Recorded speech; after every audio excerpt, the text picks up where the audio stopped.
So I picked these veggies from the garden a few days ago, and I did not want them to go to waste. So let's make some fried green tomatoes. First, you're going to pour some tempura powder or flour in a bowl.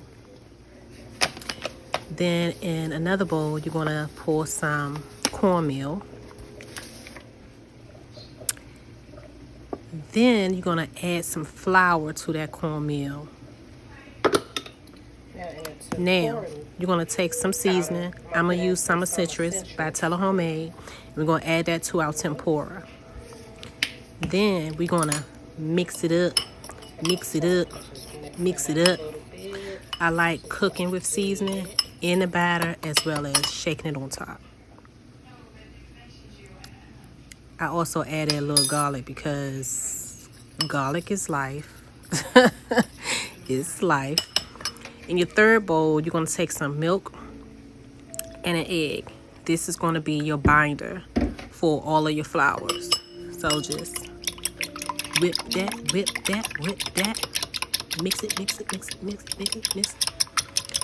So now I done sliced my tomatoes. So I'm going to take a tomato, going to dip it in your egg mix. After you let it soak a little bit in your egg mix, flip it around a few times, dip it in your flour. Take it from your flour, put it back in the egg mix. Then put it in your tempura. Shake that on top. The reason I use tempura and flour as well as cornmeal, it helps it stay crunchy when you fry it. Sometimes fried green tomatoes can be a little bit on the soft side, and for me, when I bite into a fried green tomato, I want to hear the crunch. This is how it should look when you're done. It looks a hot mess, I know. Go ahead and pop them things in a pan.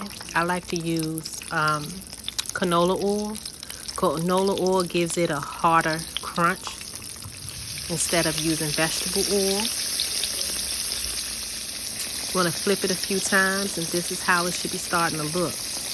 Once it's ready, you're going to prepare it by putting a paper towel on your counter and placing your tomatoes on top. This way, it'll drain. And when I say drain, I mean the grease.